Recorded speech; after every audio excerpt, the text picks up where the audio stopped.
Thank you so much, all of you, for joining us for the Love is Action Partner Program and Resource Summit. I am so excited to introduce all of you to one another.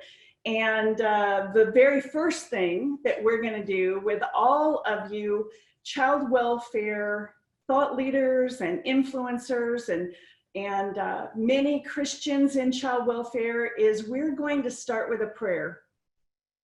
I have asked my good friend of 30 years, Robert Kimberly, the Executive Director of Southeastern Children's Home, to lead us in an opening prayer.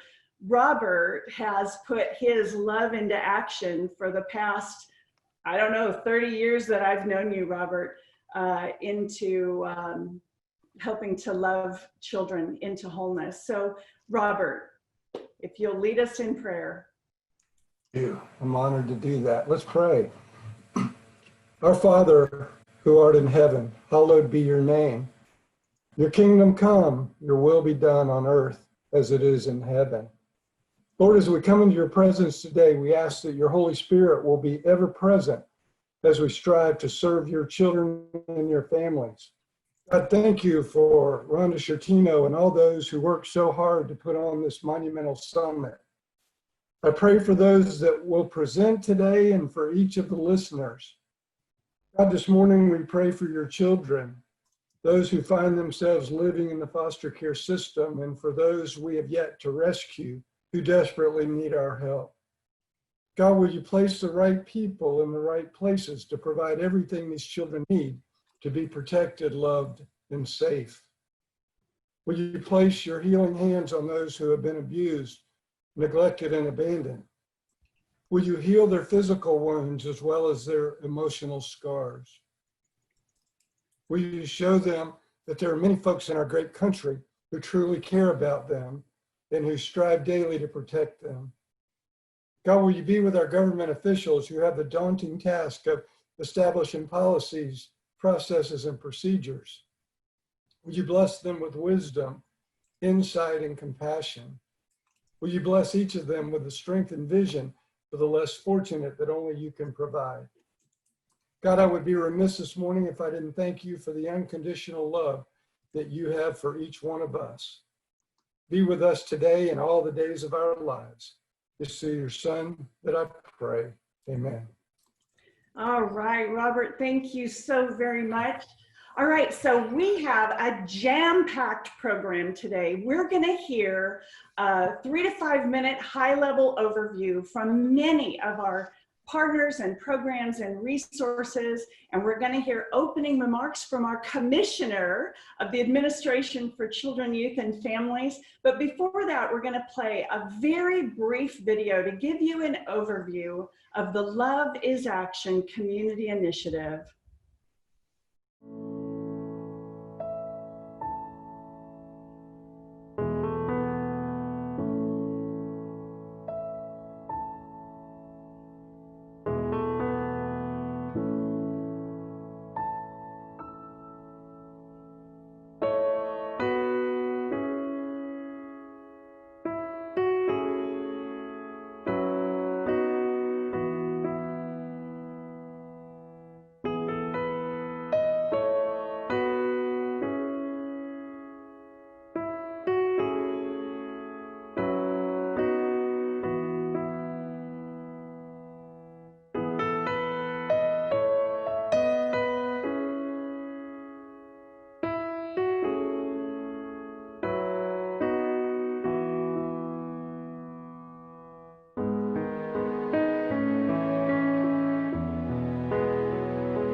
right, so now it is my great pleasure to introduce our commissioner at the Administration for Children, Youth, and Families, Elizabeth Darling. Elizabeth gets you. She understands what it is to run a nonprofit organization. She's done that. She understands child welfare. She was the Deputy Secretary at the Maryland Department of Human Resources with oversight of child care, child support, child welfare.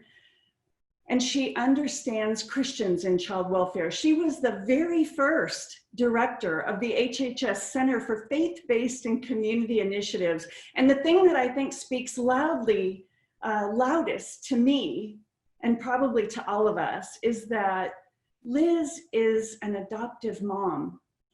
So Commissioner Darling, thank you so much for being here this morning. Thank you, Rhonda. And I want to make sure you can hear me okay. Yes, we do. That video was really powerful.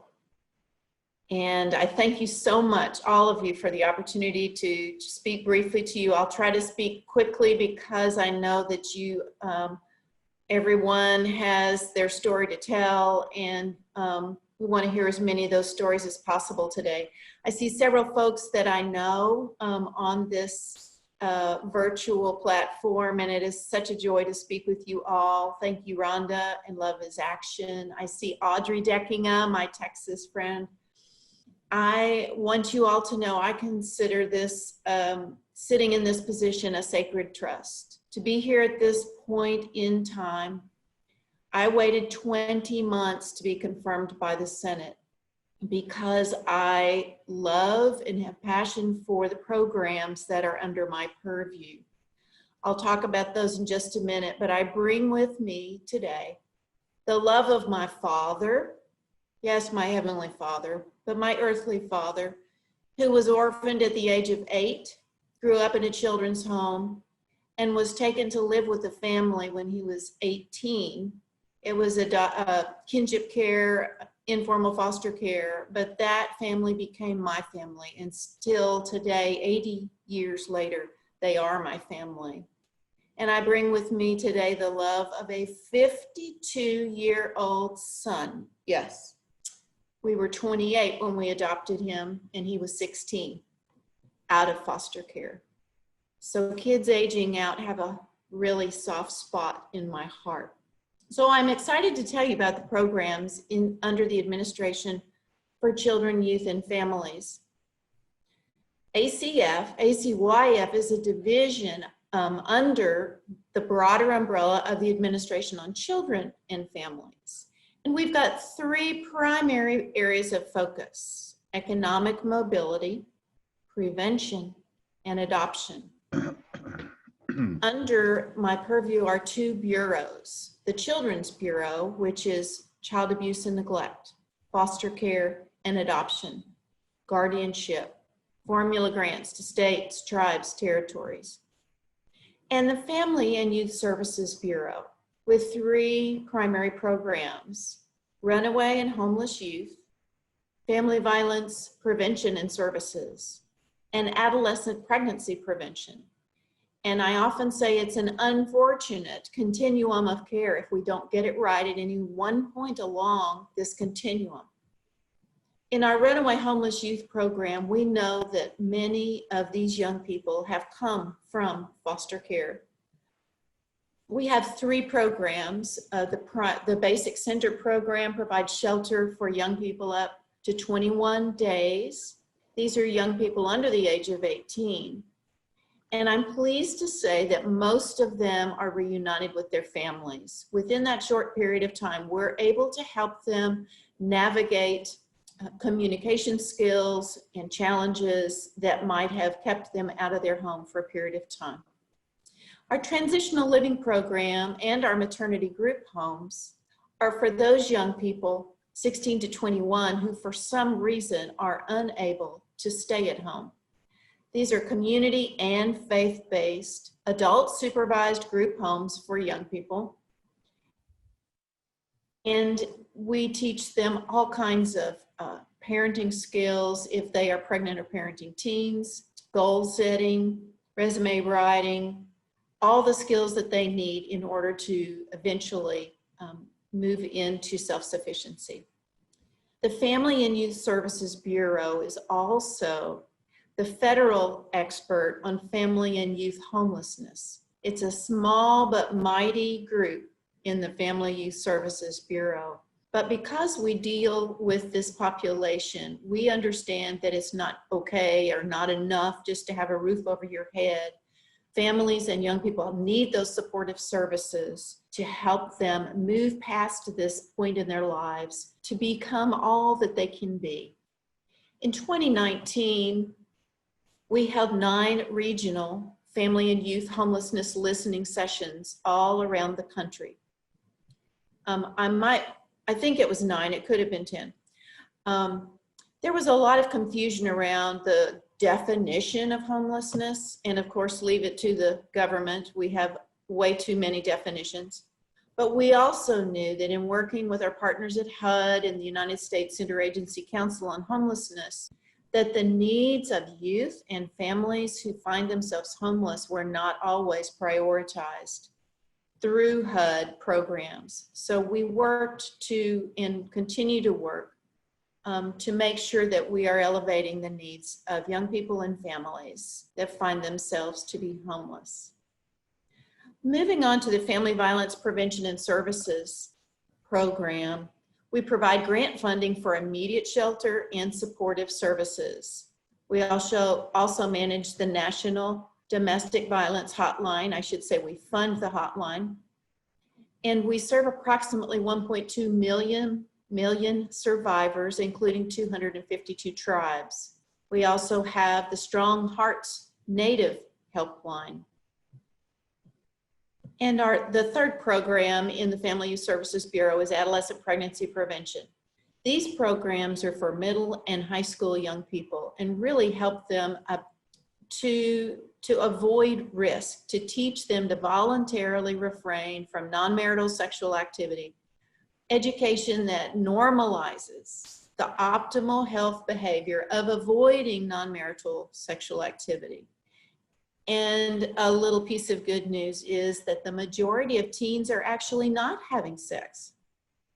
That doesn't mean, however, that they're not developing STDs at a high rate, and so we are still very concerned about that. We do love to promote the success sequence, and it's based on research. There are 3 simple steps, and I'm sure many of you have heard of them. The first is to graduate from high school. The second is to get a full-time job. And the third is to wait until marriage to have children.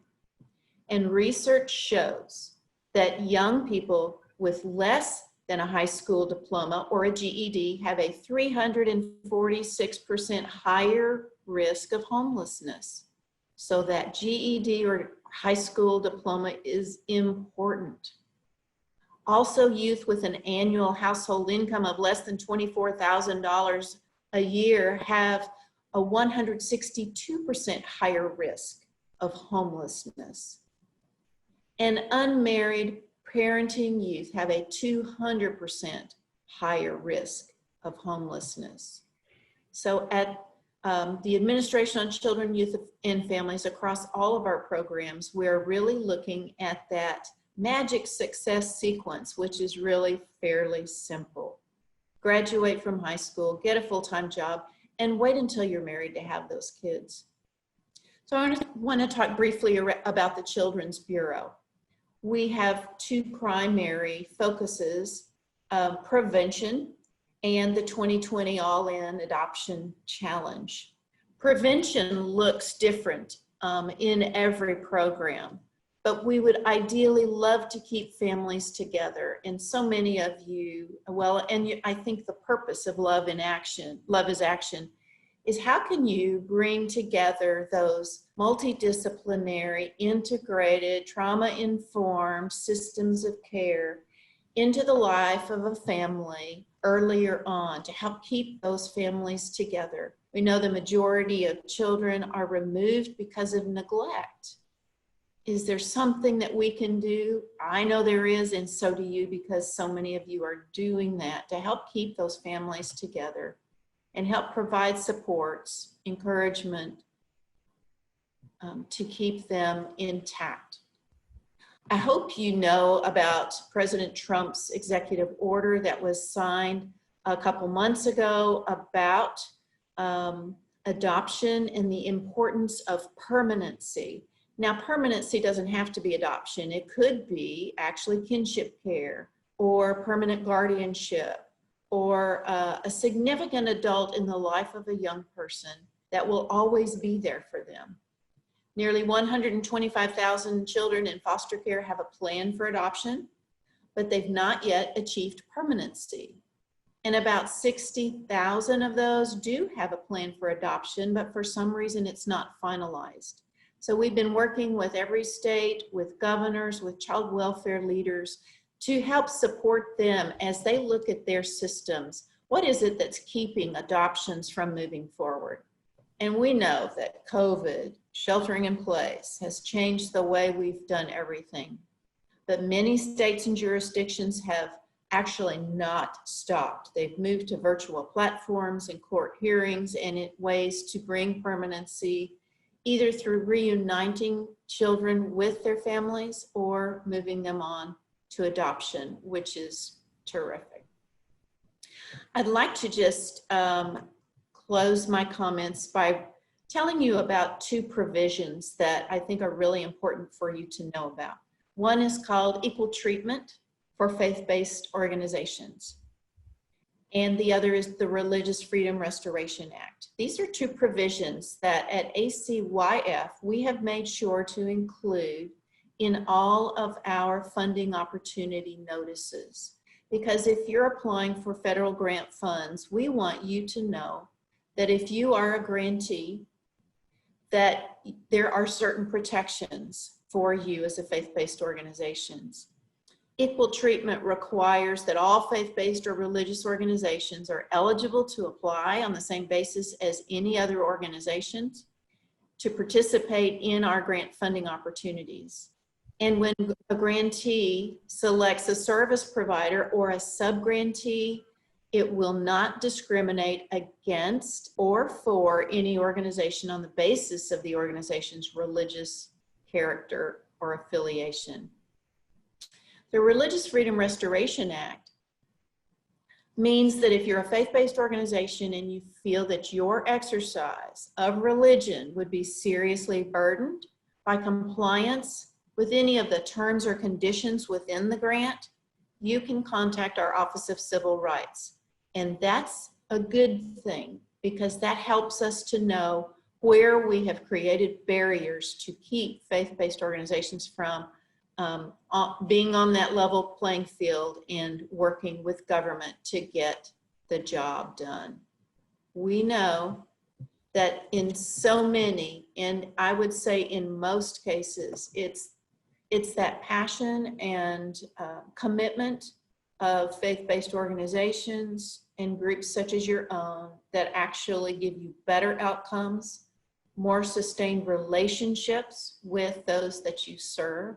And we all know that it's about relationships. It's actually local. Everything's local. It's one-on-one, changing the life of a child, a young person, a family, a woman in need, a man in need.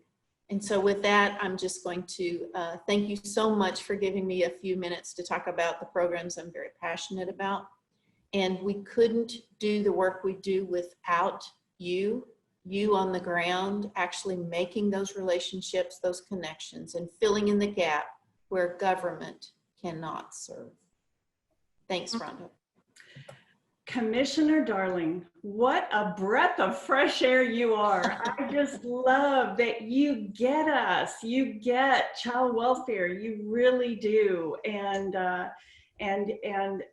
just your understanding of what it is to be a Christian in child welfare and trying to run a nonprofit organization. I just love that you get it from soup to nuts. So thank you so much for sharing that with us today. All right, so the next thing that we're gonna do is I'm gonna ask Justin to put a poll up on the screen. And I'm gonna ask everybody to respond to this poll. And we're gonna get the results a little bit later. And your responses are anonymous. And the computer is going to aggregate the responses and then give us the results a little bit later. So if you'll just click your response to what is your greatest need, that would be great. All right, so now I'm so delighted to introduce my friend, Jay Mooney. Jay is the executive director of Compact Care. I think that stands for Compassionate Care. And Jay is also a board member of the the Association for Christian Childcare Administrators. And so Jay, you put your love into action every single day in the lives of children and families and on behalf of Christians in child welfare. So please give us an overview of ACCA. Can't hear you. There we go. Sorry. Thank you very much, Rhonda. It's a privilege to be a part of this. I'm just encouraged already through the comments that were made there by Liz. It's an honor to be able to represent about 50 different people who are part of ACCA. ACCA has been around for quite a few years, 65 years in fact. And for a long time, up until 2014, we were pretty much just a regional representation of about 8 states that were made up from about Texas up to Missouri and back across to Alabama, Georgia. But in 2014, we became a national organization, and we have a great focus as a Christ-centered network. We're really trying our best to represent what we are passionate about, which is promoting a Christ-centered character in professional care that provides for training opportunities and relationships and networking, and even recognizing the excellence that we're making in those works. And we do that through a number of different resource connections, not just in the sharing of resources that we have, but also we do that as individual agencies and leaders. We do that through annual meeting where we have training with outstanding experts, and then we get the opportunity to rub shoulders with each other. You know, one of the great needs in child welfare is for leaders to be able to come alongside leaders. We just need to listen to one another, and we need to be there for each other as we encourage one another in this work. We also have workshops, and we also have the opportunity to be involved in other kinds of networking trainings as well. So ACCA is a wonderful, wonderful group of leaders. They, in fact, the workshop itself, Rhonda, has been in operation for over 60 years. That would perhaps make it the longest standing workshop of an organization of a Christ-centered network like this. So it's just a wonderful, wonderful network. I've been a part of it now for almost 9 years, and it has been a difference maker for me. A difference maker. And there's some really, really wise people involved in ACCA. Well, thank you so much. I wanted to add to that yours is an ecumenical group. So regardless of what denomination you're in or none at all, you're welcome. And I strongly encourage every Christian in child welfare to join ACCA. I just feel like we're stronger together. Rhonda, if I could just follow up and say that I really would invite people to come visit acckids.org/tell me more.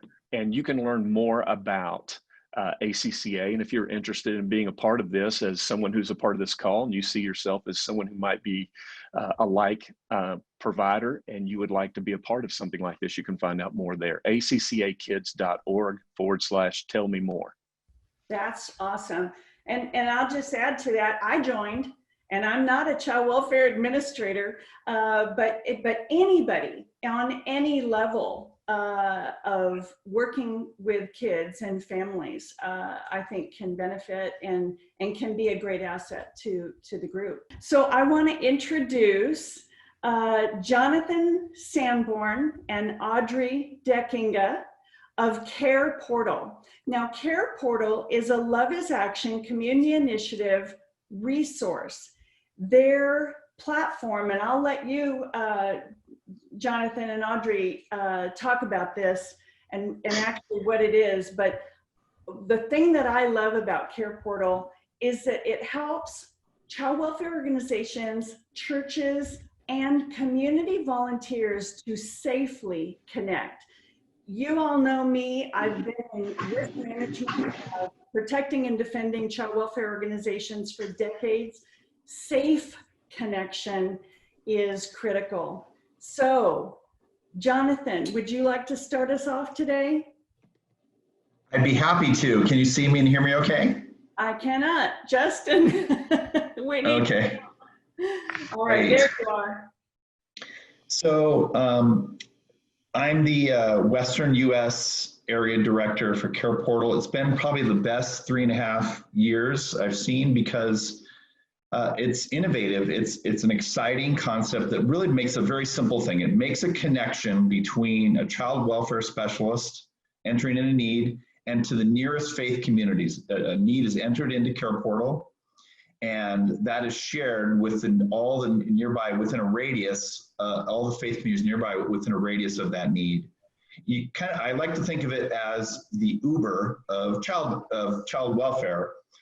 Most nonprofits operate out of like a taxi service. They perform the service, and if they work with churches, they resource the churches so they can continue to do their work. But our whole heart is to empower the church, and I'm a former pastor and church trainer and planter. Our heart is to train and equip the church to meet and serve directly the needs. Most of the time it's just bringing something and showing that the community is there. Maybe it's a bed or a crib or some need that the caseworker entered in, a vetted need. And other times it can lead to more than that. Maybe it's they're around. We had a mother, a tragic situation here in Arizona last month where a mother had committed suicide in front of her children. And it led to a very large request for cleanup for the apartment. So a nearby church about 7 miles away got that request, and not only did they meet the entire need of like $6,000, but someone else donated $6,000 as well, and some of their sister churches donated. And suddenly they had resources to come and beside this family.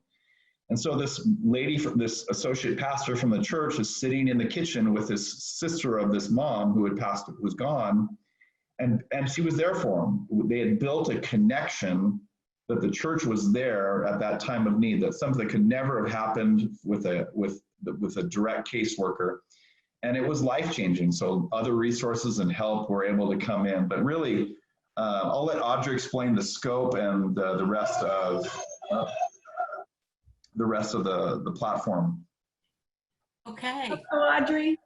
Hi. So I was in child welfare my whole life, okay? And as the Assistant Commissioner of Child Welfare in Texas, it became really apparent that while we were the Child Welfare Agency, we were not the child welfare system. And so when Global Orphan Project came to Texas to ask how they could help, they wanted to revitalize the faith community to help with the vulnerable children and families. And so we talked about what would be the best way to help, and they came up with the idea of a tech platform. And it connects the needs of children and families that we see on the front line in child welfare to the church, because the church wants to help and doesn't know how. Yeah. And so this gives the church a way to help. And it is not just the physical goods and services. In fact, that's only a little piece of it. Even though the church members will bring, beds and food and those kinds of things to those in need, which is really good, but they also bring a relationship. Like Liz was talking about, how difficult it is for our families who are isolated to have a support system. And the church wraps around them and becomes their support system. So, we're looking to prevent children from coming into care. We're looking to help get kids to adoption or much more quickly, or reunified with their families much more quickly, to have all the good outcomes that we want in child welfare. And since we did this little pilot in Austin, Texas in 2015, we have expanded to 21 states and 2 provinces in Canada. The agencies that can be requesting agencies are all over the board. They just have to be child serving agencies. So it can be the public child welfare system. It can be private child welfare systems. It can be schools, medical clinics. We don't discriminate. We just want a child in the center of the request and be able to help and support families. We have had and have amazing partnerships, including the Assemblies of God churches in areas in Texas, with school districts, and with many private child placing agencies. We'd love to expand into your areas, but first we need the churches. So we need the churches, and then we can make requests. Just go to the 4th slide on here. You can get our contact information. Okay, there we go. So Audrey at goproject.org or Jonathan at goproject.org. Thank you so much for letting us present Care Portal. Thank you very much.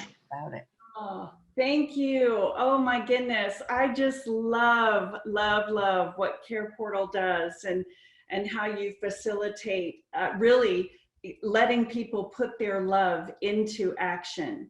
And one of the best parts, I think, about that is that not only that believers get an opportunity, or get all kinds of opportunities to serve, not just adopt a child, foster a child, come to the gala or play in the golf tournament. And if you don't do that, we have no use for you. You're giving people all kinds of ways. And unbelievers get to see Christians at work and putting the hands and feet of Christ to work in the lives of children and families. Okay, so let's see. Irene, say something. Let's see if we can hear you now. Well, can you hear me? I heard that laugh. Yes, I can hear you. Yes, so give us an overview of NFPA and NFPA-TI. Okay. Well, the National Foster Parent Association had their first conference. It was an organizational conference in 1971. So that was the beginning.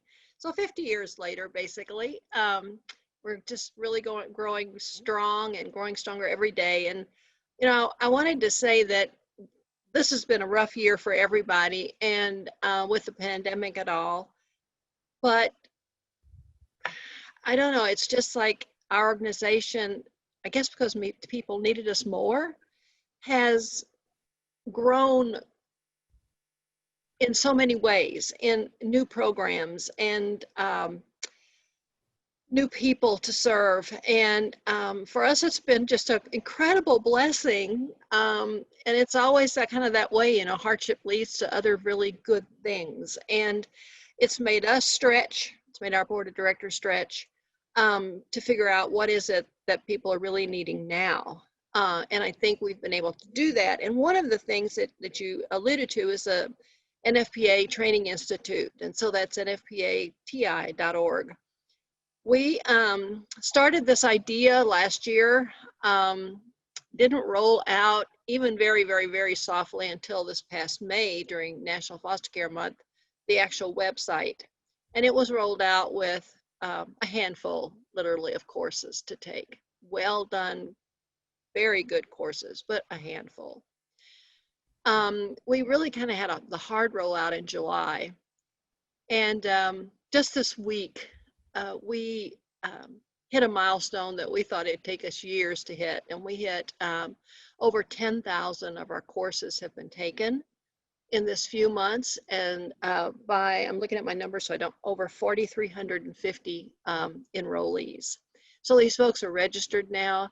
As you said too, this is free to any parent, anywhere. We're getting international folks on now. We have a state that has adopted it, that they're sending all their foster parents there for training. Child placing agencies are doing that. It's just really incredible. In one state, they're even now providing the information to the parents of the children they're serving in the system of foster care for them to go in and get the help they need to better meet the needs of their children upon reunification and for reunification. So it's so exciting. And the other new thing that we did this year was just like, oh, let's try that. My board said, let's do that. And Irene, you get to do it, right? Was a program on Facebook called Coffee with Caregivers. And so every Tuesday morning at 10 o'clock Central, I have Coffee with Caregivers. And we spend about 35, 40, 45 minutes together, depending on who my guest is. And so I have a guest each week and a topic that we're mainly talking about. But we just have coffee with whoever comes on and watches, and we're having a lot of people that are following that now. People can also go to our website, our main website, and all of those are archived on there as well. So you can look at the kind of the topics and the speakers and see what we've been doing on that program as well. Membership is always important for us too.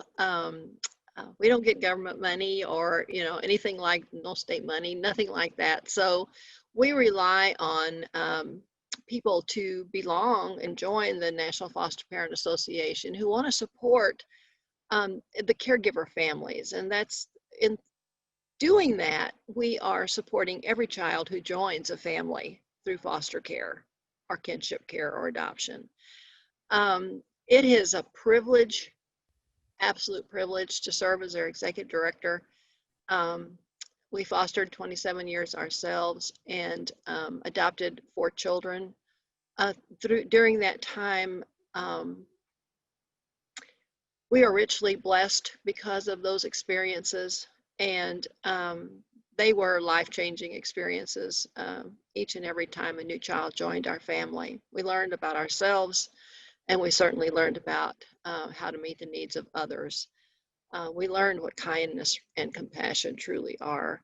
So Rhonda, thank you so much for this opportunity to just give a little brief overview of NFPA and what we're doing. The energy that we have going now is just awesome, and you've been a big part of that support. So thank you so much. Oh, Irene, I love NFPA. In fact, I'm not a foster parent, but I joined, and I want to encourage everybody to join. It's $35 a year. That's it, $35 a year. And I can't understand how anybody in the world would ever be a foster parent and not be part of NFPA.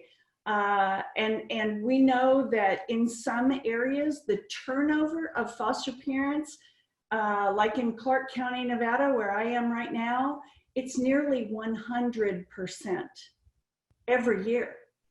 So imagine that. And I know that the average foster child moves 4 times a year. And so that has to have something to do with parents saying, oh, wow, I didn't see this coming. Come get this kid. Well, I love that NFPA is this group of amazing people who you can call and you can cry and you can say, I don't know what to do. And you're going to talk to somebody who's been foster parenting for many years. They've seen it all. I know, Irene, nothing would shock you.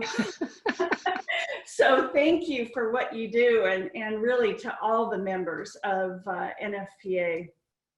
So next, Justin, put poll number 2 up on the screen if you would. So we have another question. What's your greatest concern? So if everybody will respond to that, that would be great. And as you're doing that, I want to introduce our next speaker. My friend, Brian Molitor, absolutely changed my life. One Sunday afternoon about 20 years ago, as I was walking through Barnes and Noble looking for my weekly fix of my addiction of books. And I found Brian's book, The Power of Agreement. And I read it from cover to cover. And I went online the next day and I tried to find him just because I wanted to say, wow, where was this book when I emancipated from the child welfare system when I was 16? This would have saved me a lot of heartache and an ocean of tears. And Brian, being a Fortune 500 business consultant and having written that book for employees of these big corporations, cleared his calendar for 2 years. And he took that information and he created a program for transition age youth called Mighty. And Brian has since created television shows, TV for dads. I think it's in its 5th or 6th season now. I encourage everybody to check that out. He started Malachi Global Foundation to help men become better fathers. And I could go on, but Brian, thank you so much for being here today. Give us an overview of your work. It's a pleasure. What a great group of people, man. I'm just sitting here smiling and nodding and just happy on the inside, you know, to see such authenticity and focus on really what should be the premier issue of our nation, is taking care of the generations that are coming. So what a joy. Look, I spent almost 40 years as a strategist and an organizational development consultant in different companies and businesses and ministries and national governments around the world. And about 15 years ago, I had this thought that perhaps we could use a similar thought pattern or process to build families and help guys be better dads, and then to build our youth to be more successful. And so it was a theory, but we tried out a couple of things. And I think the first one we did as it relates to families and fatherhood was, we said there has to be a kind of a systematic way to approach raising the next generation, whether they're your biological children, adoptive children, foster children, whatever. There's certain things people need, just like there's certain things organizations need. And if we could figure out what that was and help people with a plan that they could implement, easy to implement, it's got to be easy, then maybe good things could happen. So what we said was, well, number one, you need a plan. Yeah. Don't just wait 16 years, throw them car keys and go, okay, I've done my job. And the first part of the plan is lifelong mentoring, lifelong mentoring. So mentoring will continue. Mentoring, if you don't have a really good plan for it, becomes bowling, which just drives me crazy. Yeah, you mentor, yeah, what do you do? Well, we go bowling. Super, bowling's fine, but it's not the most important part. You have to have life lessons in mind, character qualities and experiences that you want for the next generation. That becomes lifelong mentoring, the basis for our teaching, our interactions, and that can turn into parables and all kinds of good things. The second thing is children need to be blessed. And so intentional blessing is a key to this thing. And we bless the next generation. Frankly, we bless each other with our affirming, encouraging words, appropriate touch, and prayer. And so we really have to learn those things, that they don't just come automatically to us. especially working with guys, you know, rough and tough guys, and they just touch and I gotta say, you did good. Yeah, wouldn't that be nice? Affirm me. So many young people are looking for affirmation. And then third part of the plan is a rite of passage for today's youth. I studied many other cultures, and many cultures, past and present, have rites of passage. And frankly, in our Western society, we don't. And so we have 30 and 40 and 60-year-old people wandering around wondering if they've become adults and have I arrived? And it's just absolute madness. So we put together this plan. We tried it out with our own children. Kathy and I have 4 kids and now 4 grandchildren, and saw some very good things come from that. Then we started speaking about it. Then we ended up writing a couple of books about that plan. And the books took off, and they've been translated into lots of different languages. So we've just been having such fun with that. TV for Dads just takes that same plan. I feel like we're an Italian restaurant. All I got is pasta and sauce, and we just keep making it in different forms, whether it's video or books or seminars or whatever. So that's kind of what we've done with kind of the family side of things and the parenting and training mentors. But, you know, Rhonda mentioned I changed her life. Yeah, such a deal. You read a book, and then you committed me to a couple of years of writing a whole new curriculum. Yeah, that's fair. Yeah, kind of. Anyway, couldn't have been happier. She changed my life by telling me one thing. She said that 80% of the youth on the street were emancipated foster youth. And that hit me with this golden arrow right in the center of my heart, and I couldn't get away from it. It just about brings me to tears right now, because every time I would turn around, that I would see a reminder of that fact. And I thought about the plans, you know, the words that I know, the plans I have for you, plans to give you hope and a future, not to harm you. And then I would think of these beautiful young people on a street being harmed without hope. And then I looked around at what are other people doing, and, you know, what are some of the government agencies doing? And somebody correctly said years ago, well, we got to get these young people jobs. Absolutely. Absolutely. And so a lot of what was happening was you're being trained, dress for success, interviewing skills, and how to write a resume. Fantastic. But if your heart is broken, and if you're unsure, how do I interact with people? I might get in the door, I might even get hired, but chances of me being successful there are probably pretty low. And so thanks to my dear friend there, Rhonda, we got cooking on this thing. I said, okay, I get called into big corporations to train people with master's degrees and PhDs how to change their behavior, whether that's to be a better leader, a better communicator, a better resolver of conflict, whatever it is. So why can't we use the same approach with young people to teach them things that they likely are not now getting in school, maybe they're not getting in church, and certainly if they're being bounced around, they're not getting in a home. It's all likely. So we put together this thing. It was 60 hours of content. We train it typically in 2-hour blocks. And it's things like leadership and life skills and conflict resolution, the wonderful world of work. I love that one, to show the beauty of work. How to resolve conflict, how to reconcile differences, how to make a life different for yourself, the joy of family, things like that. And one of the ways that we begin, we don't start talking about resume writing and dress for success. I take them backwards. I have them do a life map, highs and lows, to prove the point that decisions change direction, that somebody else's decision, perhaps to harm you, changed the direction of your life. But you can now make decisions that will change it and send it up the best way. We talk with them about what you can control and can't control in life, to teach them to let go of what they can't control, but seize the things that they can.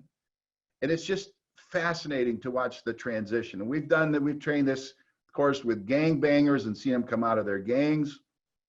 And Rhonda, I don't even know if you know this, one of my big corporate clients here, it's a hospital of 5,000 employees. They were experiencing horrendous turnover among their entry-level employees, which was mostly young people, many minorities.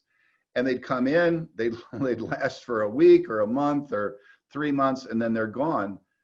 And I wanted to test this thing out. And so I went to the executives of the company, and I didn't do it with like, look, my heart is breaking for these young people.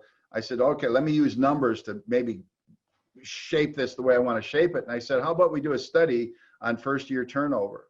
And they said, yeah, that sounds great, because it was costing them hundreds of thousands a year. And so I said, well, let me just train, you know, some of these entry-level people and some of these basic things. And okay, really what I did was they took Mighty and off we went. And guess what? We reduced first-year turnover among those young people by about 35%. Wow, Brian. Saved their jobs. That's awesome. I love all the work that you do. It's just unbelievable. I know we could talk for a week about all of this, and I'm so grateful for you giving us an overview of all that. Keep up that awesome work. I hope everybody will connect with Brian about implementing Mighty for your transition age youth. So I want to introduce next my friend, Pastor Caroline Barnett. She's from the Los Angeles Dream Center. She and her husband, Matthew Barnett, minister to over 30,000 people every week. Caroline, at just 18 years old, started the food truck ministry, which now feeds more than 50,000 people every month. Caroline's passion for healthy families has led to her creating the family floor of the Los Angeles Dream Center that keeps families together rather than separating kids into foster care over neglect issues. Caroline recently opened a residential program for emancipated youth. So Caroline, give us an overview of the LA Dream Center. Good morning, everyone. And I'm just so blown away by all of you. You're my heroes. And it's just exciting to hear that, you know, God speaks to us and his children listen and take action. And so again, everything that you guys are saying, I keep saying amen. So really appreciate all of your hearts. So the Dream Center, really quick, it's hard to explain in a couple minutes, but back in 1994, the Dream Center was started. In 1996, we acquired the former Queen of Angels Hospital, which is a 400,000 square foot hospital on the Hollywood Freeway. And so we currently have 550 beds for people going through our residential programs.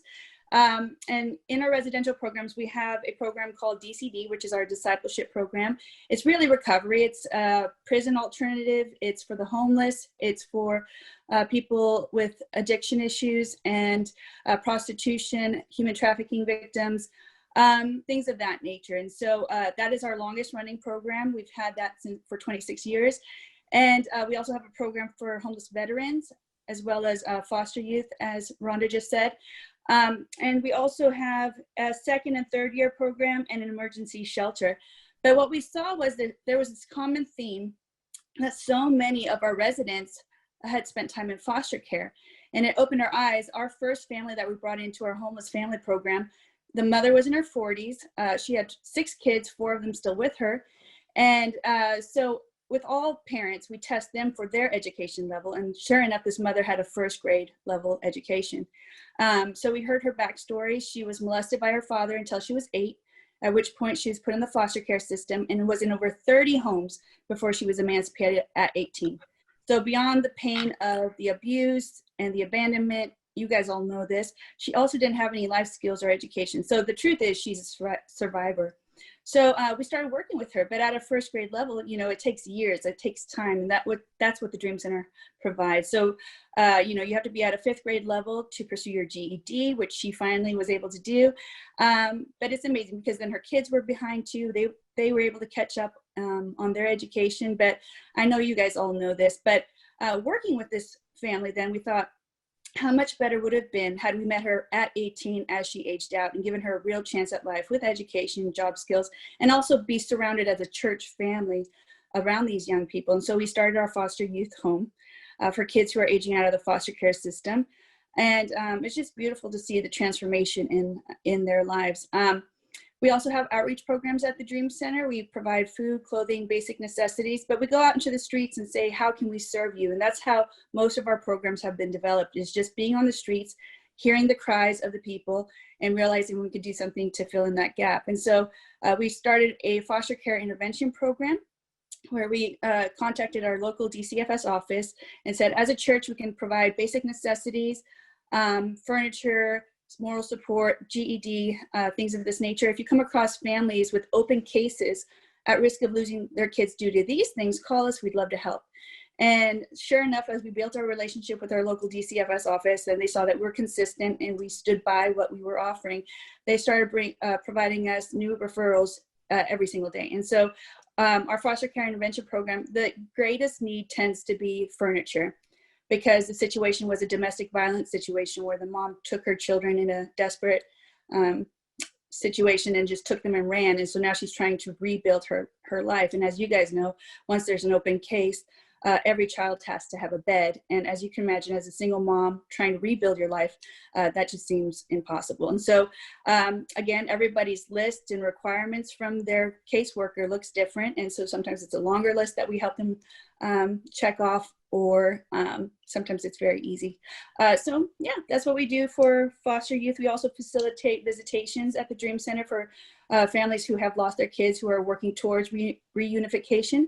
We've also had a lot of parents go through our recovery program who then get transitioned to our homeless family program, where they then are able to reunify with their children. So it's all intertwined. I know you guys know this, between substance abuse, homelessness, a lack of education, and every story that I hear, every testimony that I hear at the Dream Center, I think, no wonder you ended up in your circumstance. Had I gone through what you'd gone through, I might have made the same decisions. But God is so good, and He is able, and it never ceases to amaze me that you can see someone walk in so broken, yet God is able to restore and heal the most brokenhearted. So thank you, Rhonda. Oh my goodness, Caroline. I want to encourage everybody to go to the Los Angeles Dream Center website. Caroline's contact information will, along with everybody's, will be on the email that follows after this today. It literally requires a miracle from God to keep the Dream Center going every single month. And He has been faithful to do that for many, many years. So it's a beautiful testimony, Caroline. Thank you. So next, we're going to have our last poll question. Justin, if you would put the poll up on the screen, and if everybody could just answer that. How can your community help? And so while you're doing that real quick, I want to introduce my sweet friend, Dr. Sandy Morgan. Now, I could take a whole 90 minutes introducing Sandy, because her bona fides will not fit on, on this speaker card or anyplace else. Sandy, I'll just say, puts her love into action every single day in the fight against human trafficking.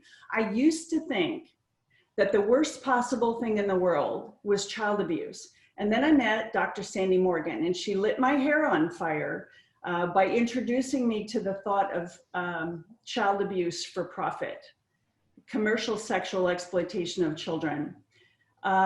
Sandy runs the Vanguard University Global Center for Women and Justice, and she's training up the next generation of people who will enter that fight.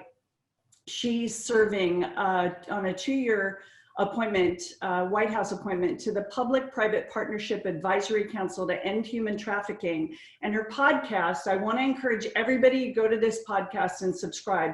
Ending Human Trafficking podcast is now heard in 131 nations, and it's housed in the Library of Congress as a resource. So if you want to know about human trafficking, that's where you want to go. Dr. Sandy Morgan, thank you so much for joining us today. Thank you so much, Rhonda. And all of you have experienced Rhonda with her hair on fire. So, and thank you so much for this opportunity. Commissioner Anna, I think we got to meet a couple of times over the last year. And I see so many of my friends here. We are all on the same path to support the children in our community, and they are our children. So I'm just going to put up our model of change at Vanguard University's Global Center for Women and Justice, because it just gives you a quick overview. I know I want to leave lots of time for the Q&A, but what I understand from Proverbs 31:8 is that we are mandated as God's people to be a voice for those who have no voice and to ensure justice for those being crushed. Rhonda mentioned the Ensure Justice Conference, and it will come up again in March 2021, and our theme is being crushed. The idea that if we could make things right, make things fair for these kids before they're actually victimized, there are strategies that we can do. And I believe that Christian higher education can be a big part of that, because in today's modern child services, everything is data driven. Well, where do we get the data? And how do we do the education and the advocacy? How do we build the overlapping networks that Wilberforce preached about when he ended transnational slavery all those many years ago? We have to work together. So our strategy is to take those 5 things: research, education, advocacy, collaboration, to build hope, to create those overlapping networks. We work with churches. We just launched CARE 68. We partner with our Department of Education and our California Emergency Services. Just one county, our impact reaches to 500,000 children and over 1 million parents. We also look at those who have already fallen off the cliff, if you will, and we provide survivor gap scholarships. But our approach is that we want to do prevention. Serving on the Public-Private Advisory Council, our mandate was to explore better prevention. Prevention has not been traditionally well funded. We are so busy trying to collect everything that's happening and provide direct services that we miss the opportunity that my grandma taught me is an ounce of prevention is worth a pound of cure.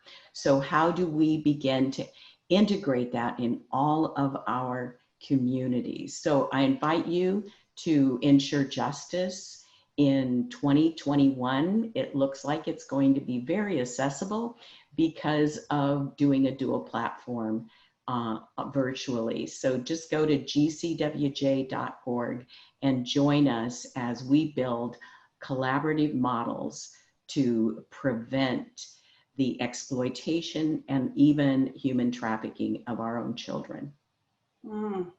Sandy, prevention is the key. I agree with you. Okay, so quickly, our next speaker is our friend Andrea Darr. Andrea is with the West Virginia State Police, and she oversees the Handle with Care program. I'm going to let her tell you about it. I love this program. Everybody, please listen carefully, because I hope that you are going to want to introduce Handle with Care in your state. Andrea, tell us about Handle with Care. Well, thank you, Rhonda. I'm so excited to be included in this. I really had no idea what this was going to be like, but I've taken lots of notes. I'm going to Google all these people's websites and expand what we're doing here. But I'm here to tell you about Handle with Care, which is, well, let me tell you about me. My background is victim assistance. I have to know a little bit about everyone's policies and procedures in order to help children and families. So I am lucky enough to be the Children's Justice Act grantee here in West Virginia, which is a small grant that looks at the investigation, prosecution, and resolution of child abuse cases. We want to respond better, faster. We want better outcomes for kids, and we want to do it in a way that doesn't cause further harm. To that end, we created a program called Handle with Care. And Handle with Care is a program to help children succeed to the very best of their ability every day. That's what we're all about. Regardless of the hard places they're in or the circumstances they're in, we want to help them to succeed. We know that trauma undermines a child's ability to learn, form relationships, and to function in the classroom. So that is our goal, is to help children succeed every day in the classroom and in life. So briefly, I'll just explain to you, I'll set the stage for how it works. 2 in the morning, the police are called. There's a domestic or a drug situation or something. There's children in the home. Maybe one of the parents is arrested. Maybe one goes to the hospital. Maybe the child goes next door to grandma, whatever. But odds are, where are they the next day? They're in school. And, do they have their homework? How are they doing on a test? Are they tired? Are they hungry? Are they acting out? And the teacher is completely frustrated and looks at the child and, what's wrong with you? Why can't you do the simplest thing? They don't mean to do that. They have no idea. So this is what Handle with Care is all about. We want to help these children. We want to help these teachers. We want the support these kids need. So what we do, it's really simple. We ask law enforcement, all law enforcement, when you're at the scene and there are children present, get their name, age, and school they go to. And before that child hits school the very next day, there's a confidential text or email that says, if you're getting this notice on little Johnny, they've been on the scene of a police incident in the last 24 hours and might exhibit academic, emotional, or behavioral problems. Please handle this child with care. And that's all the school gets, is 3 words, handle with care. That's it. And the second part of our program is really helping school, the whole school, the teachers, the cooks, the bus drivers, everybody, to understand trauma. What is trauma? What does it do to a developing brain? How does it manifest itself, in the classroom? And what can you do to mitigate those negative effects so this child can learn? So that's the second part. The third part is we ask mental health providers to co-locate at the school, and we ask schools for free space so our therapists can set up in school and with parents' permission have access to mental health services. And when we started this, I thought that third part would never happen. I thought no parent's going to let us, let their children talk to a therapist at school. But my good friend Tracy said, you are absolutely wrong. Even parents that aren't the best parents want what's best for their kids. And if those services are there, if those resources are there, they will access it. So that's what Handle with Care is. It's those 3 parts. It's the notice to the school. It's trauma-sensitive schools where staff is ready to respond to the child, and it's mental health services on site. So the whole goal for Handle with Care is to help that child get through the day, get through the week, get through the year, get to the next year, and graduate from high school. That is absolutely the very best thing we can possibly do for these kids. So that's 10 years worth of work right there in just a few minutes.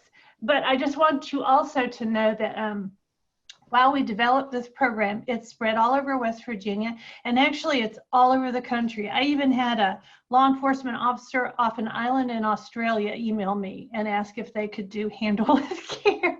And everyone can do it. It costs no money. It's just this simple way to start. What Handle with Care does best is start conversations you would have never had without it. Law enforcement and teachers, they do what they do because they care. It's not for the money. They're not getting rich. They care. They care about kids. They care about their community. And this is just a simple little protocol that helps connect people and helps everyone do their jobs a little easier. And it starts conversations that would never have been had. And it just basically wraps their arms around the children that are most at risk. Thank you, Rhonda. Oh my goodness. I am never, ever, ever going to stop saying that Handle with Care needs to be in every state in the United States until it is.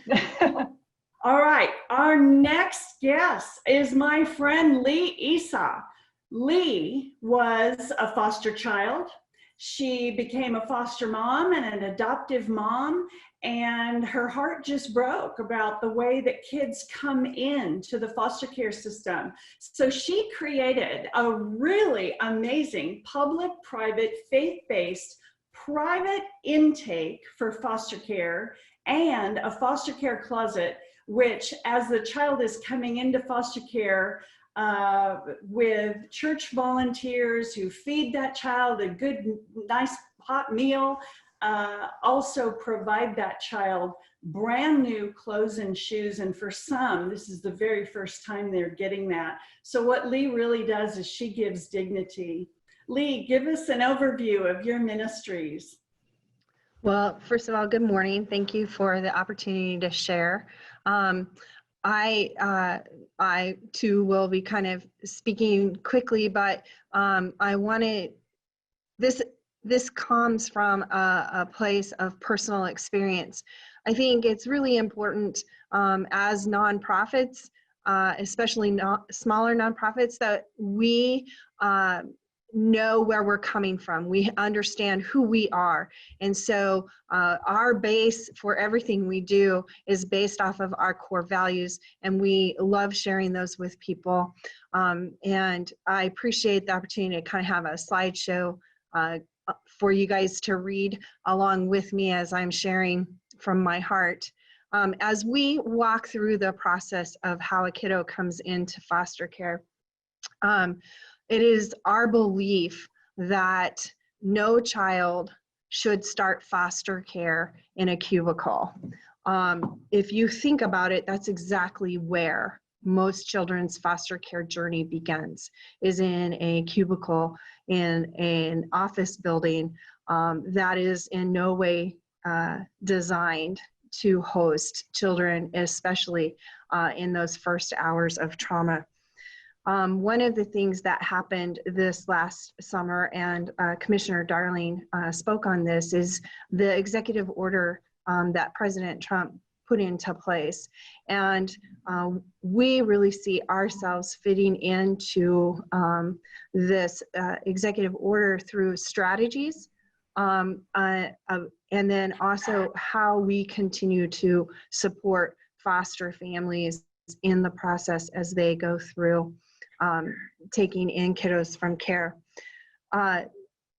As I spoke to, and as Rhonda spoke to, this is a vision born of experience. I spent the first 7 years of my life in foster care.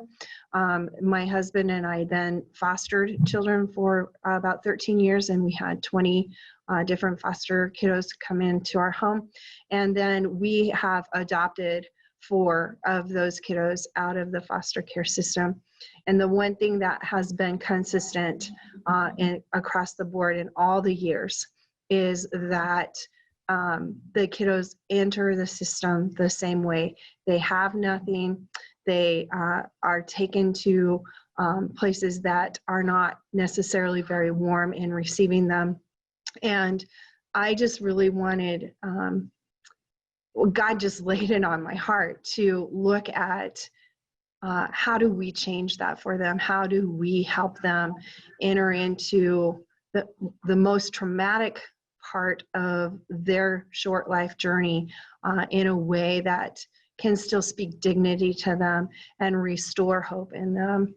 And so we want our kiddos to be brought into foster care in a way that says welcome. It's not comfortable when you show up at a foster home and you don't have anything and they don't have anything because they weren't expecting you. Our whole mission is to help kiddos transition into foster care rather than being thrown into foster care. And so we want to change the way that the foster care world looks at kids coming into care and move that towards a welcoming place instead of a, oh, you caught me off guard place. And we do this through our Foster Haven foster care closet model. And so this is the type of space, this is our space where we welcome children. We are a 24/7 facility, so our case managers can call at any time, day or night. In fact, last Friday, we had 4 kiddos come into our facility at about midnight. And so we want them coming in knowing that we're here to help meet their needs. And then we are here to also help support the case managers in a way that they can still do the tough job they need to do. They have to make those tough phone calls. But as you can see in the picture, we have a partitioned area where they can see through the plexiglass, make those phone calls, still see what's happening, but the kids are not hearing their story be told over and over again while that case manager is trying to find placement. Our process of entering is very simple. The youth the decision's made that the youth has to come into care. The case managers call us and to request our help and our service.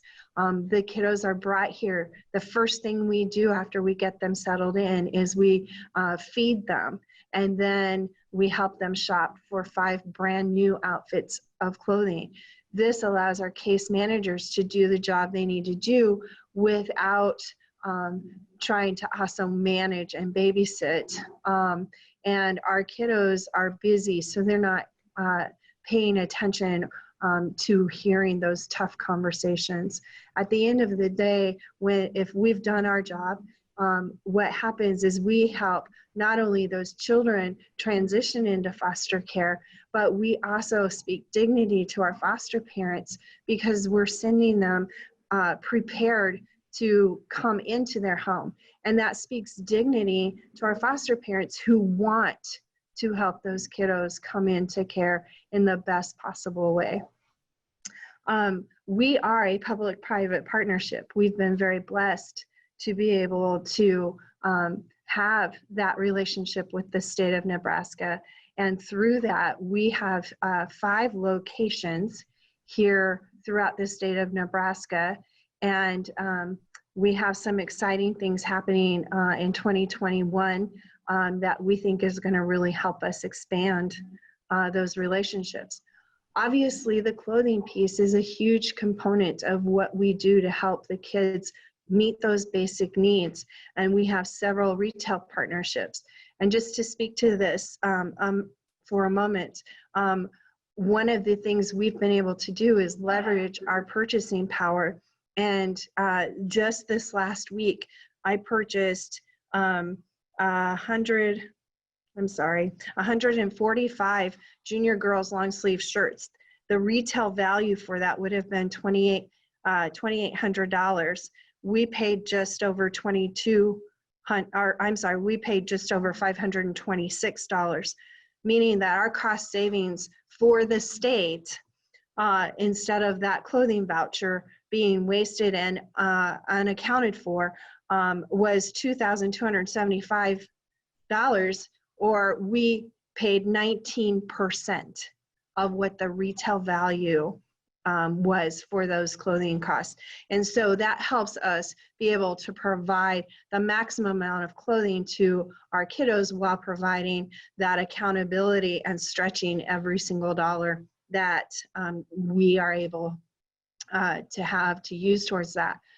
I also think it's incredibly important that nonprofits have a way that they are accountable in how they manage what they have been blessed with, no matter how it comes in the door. And so that is one of the things we're very proud of, is that we have a system that helps us operate and keep that accountability transparent for anybody who wants to know more about how do we manage, are we good stewards? And then the last couple of slides is just pictures of our current foster haven.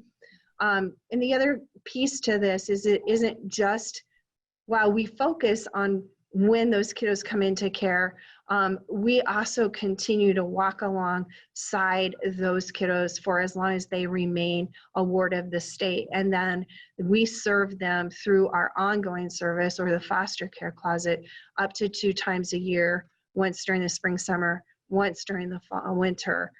Again, with those 5 outfits. And that's where the private donors and volunteer support is so important.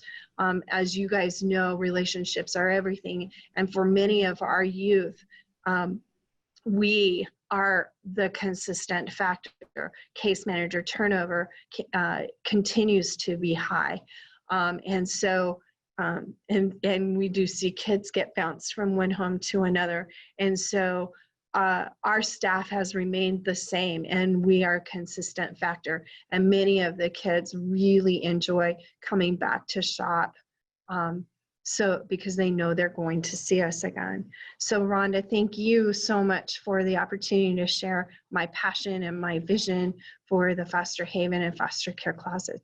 Lee, thank you so much for all you do. I just want to let everybody know, Lee is ready to replicate her ministries in your community. So if you're interested in having a foster care closet or the foster haven, be sure to contact Lee, and her contact information will be along with everybody else's in the email that follows. Quickly, I want to introduce to you my friend and colleague, Jenny Christensen. She's a 25-year educator, a life and academic coach, and she uses the framework of the Your Real Success curriculum and identity to impact to help teens find and fulfill the good plans for their lives. Jenny. Can't hear you. Hi there, everybody. Okay, I will go very quickly with what is a very exciting opportunity for all of you. I'm very humbled to be with all of you today, and I'm just jazzed about the future opportunities with Love is Action. As Rhonda mentioned, I spent about 25 years in the field of education with primarily middle school and high school kids, and I know Jonathan mentioned it, and Brian, you know, talking a lot about connection, and that is really my passion as now serving as a life coach and a part of numerous projects with Rhonda's Successful Survivor Speakers Bureau, which you'll hear about momentarily. But currently I'm the life coach for the Your Real Success program, and that is a very exciting opportunity for all of you and other organizations, particularly Christian organizations working with youth. That is my passion. That's what I've spent my life doing. The Your Real Success program was developed by Rhonda Shortino. All of you know Rhonda and you love Rhonda, so you know that her work is excellent. Her work is amazing. Her work is transformational. So what is your real success? Your real success is really leading, whether it's youth or young adults, into a place of understanding their strengths, their abilities, their talents. It's taking control and responsibility for their lives. It's fostering healthy relationships, learning to communicate. Again, you know, going into job interviews and things like that is part of the process, as we all know, but having some real life and foundational things under you is super important. So the Your Real Success program is divided into 9 modules. I won't go into all of those, but just a couple of the modules are: who am I? Who do I want to be? What's my life assignment? And what's an actionable plan to get me there? And what we want to do with the Your Real Success program is facilitate it in a coaching framework. What that means is, as I facilitate the workshops with students, young adults, teenagers, is that I don't tell them. I draw out of them the answers that are within them. And it's a beautiful way. It's almost as if I was a mirror, because there's a lot of people telling them things, and it's fun for them to have a voice and a connection with someone who really wants their success. So why participate in Your Real Success? Because it gives dignity to youth. It gives them a voice. It equips them with tools and mindsets for their future relationships and future decisions. And it helps them fulfill God's amazing plan for their lives. I would love to talk with you about this. Rhonda and I would love to work with you on implementing this in your programs, and it would be customized for your particular populations. We would go through an assessment of what your population is and customize it toward your group. So please see us at yourrealsuccess.com, and I look forward to partnering with you all. Thank you so much, Jenny. And quickly, we're going to shift over to my friend and colleague, Debbie Osborne. She is a former foster parent, social worker turned lawyer, criminal prosecutor of crimes against kids, and now a defense lawyer for people like all of you, the good people and organizations that take care of kids. Debbie, give us an overview of Successful Survivors Speaker Bureau and Solutions. All right. Thank you very much. I am thrilled to be able to tell you guys about my extraordinary colleagues at Successful Survivors Speakers Bureau and Solutions. What makes us unique is that we've spent our professional lives and our personal lives working with organizations like yours and with the children that you serve. So we've been you, we get you, we understand the problems that you face from the inside out. And so my colleagues there, because of that perspective, we can offer you solutions from top to bottom for your organization. Starting with the board, we have consultants who can help you with legal issues such as governance or fiduciary duties, and then consultants who can help with practical issues such as board development or workshop and retreats to help make your board members the best leaders and partners that they can be for your organization. At the administrative level, my colleagues can offer you research and research capabilities to help you develop the best evidence-based policies and best practices for your group. Members can help with legal issues such as corporate or legal liability issues. And then you guys know Rhonda and her risk management background. She and I can help with an audit and working with you on best practices in big ticket vulnerabilities such as child protection policies or other ever-changing standards of care in this profession. With your staff and volunteers, our members offer training in helping children with behavioral challenges, such as substance abuse or helping them with suicide, or helping your staff with suicide prevention. We can do team building workshops and exercises to help keep your staff and volunteers enthusiastic partners in your mission. We also can help with personal areas that can bleed over into competence issues. You met Jenny talking about her life coaching, who can help with work-life balance. We also have a social worker who can help with crisis counseling. There actually are quite a few of us who can help with the issues of self-care and burnout, which is always a problem. And I joke, I burned out and I went to law school. So a lot of us have been there. We can come alongside and virtually put an arm around your folks and say, oh, we get it, we understand. And here's how to get to a place where you can replenish your resources and take care of the children that are your responsibility. For those children, we actually have members who are survivors of substance abuse and childhood trauma. So they can help your children understand that they're not just victims, that they are much more than the sum of their trauma, and that they can not only survive, but thrive as they move through life. So we can also supplement your staff offerings with life coaching and crisis counseling for the kids. For your outward-based programs, such as conferences or raising awareness, our members can offer keynote speakers or workshop presentations, and we can do all of these things that I've talked about. We can offer in person or virtually, depending on what you need or what your local restrictions are currently with the pandemic or later with other things. So I guess the bottom line with Successful Survivors is we've been there. We are there in many cases, and we're more than happy to pass on the successful policies that we and our clients have stumbled across over the years.